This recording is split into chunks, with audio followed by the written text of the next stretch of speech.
Hi, welcome to Dirty Happy Ho Wet Edition. I am your hostess, Shauna, and I wanted to give you guys a little bit of information about predation. A lot of people ask me when I tell them I have multi-year-old koi, they say, how are you able to keep the predators out? And you'll note I do not have a net.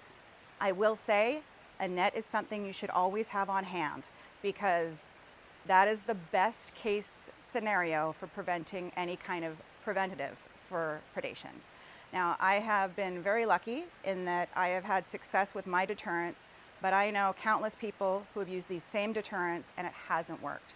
So one of the things I have focused on is changing it up, keeping it unpredictable, and covering with multiple sources. So what I mean by that, I have an automatic sprinkler that is triggered to go off and shoot across the pond if it sees anything around the perimeter of the pond. And I have actually seen a video, I might post it, of a heron coming up to my pond and getting a shot of water right in its back end. And then when it tried to land right over here, the water was still going and it got shot again, and that deterred it. I never saw it again. That's one heron though, and they are very persistent when they see these brightly colored snacks. So water sprayer covers about 80% of my pond, but I've again seen herons get used to this and learn where to go to get around that. So alternatively, I use noise, sound makers. I'd be scared. So I don't leave this on all the time. I try to turn it on sometimes.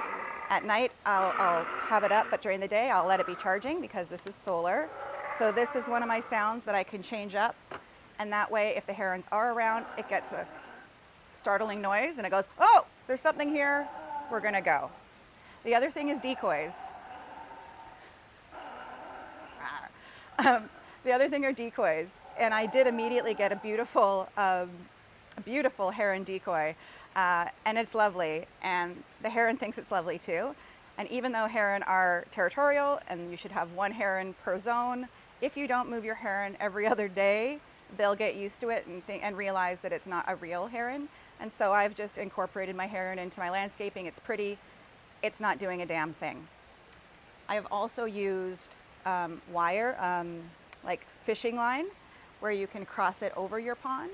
It's actually very pretty. It's not as unsightly as you get with just a straight net.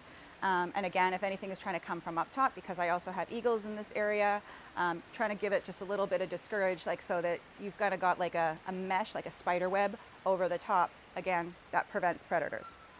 Having thick plantings with no edges is another great way of keeping the heron from wading into your pond and getting to your fish. I have it thickly planted as much as I can all in here. And so really my weak zone is this, where I like to sit. And that's why I've got my nice big noisy lion sounds right where I like to sit. There's also fish caves. And so when you're building your pond, it's prudent to, as I said, have steep edges so that something can't wade in, and also having fish caves. And what I mean by that is having an area where your fish can swim under the rocks where they won't be seen so that they can hide from predators. So I hope that helps. I've played radio quietly in the background before and had that just running overnight so that if it hears it in the morning, because it's usually early morning, dusk or dawn is when they hunt. For us, it's usually at dusk. And so I make sure that I have some kind of noise. Sorry, it's dawn at our house. So I try to make sure there's kind of noise to deter them so that they think that there's someone there and they don't want to get interrupted. If you have dogs, teach them a trigger word. I say protect the homestead, and they go rip-roaring around the yard, and whatever predator we have that we're worrying about, they like to chase it away. So common predators in my area, Pacific Northwest. For me, for my home specifically, I live very close to a lake, so the heron flies over frequently. He perches and he tries to see if he can come in, so I'm always trying to deter him specifically. But eagles are common, osprey are common, river otters. So if you're really close to the water, if otters can find their way in, they would be the bane of your existence. I do not wish otters on anyone. Raccoons, cats, bears maybe, but no, I don't think bears really need to. They might want to cool off in your pond. So that is what I have to share about predation prevention. I've already said floating plants, right? Coverage, sail coverage, hide them. Oh, and pond dye. Pond dye is another really effective way of doing it. If they can't see them, they can't eat them.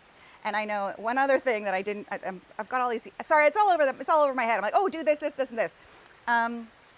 Bubbling.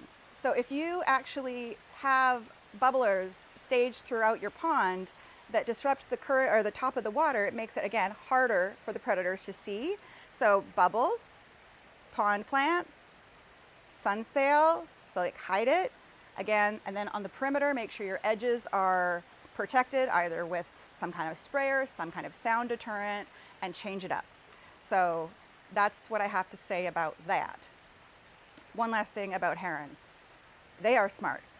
If they find your pond, none of the things that I've just explained will really keep them out. And that's why I have a net. If I'm noticing that my fish are getting consumed, the net will go on indefinitely, regardless of the look, because the fish are more important than the aesthetic.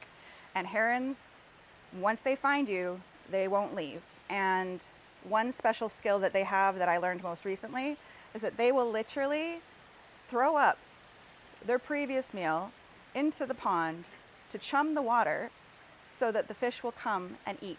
So even if they're scared and hiding, heron have a way of bringing them out and luring them out like candy to an ice cream, like to an ice cream truck. And so they can't help themselves. So what we need to do is protect them. All right. Thanks for listening. Let me know if you have any other questions in the comments. Bye.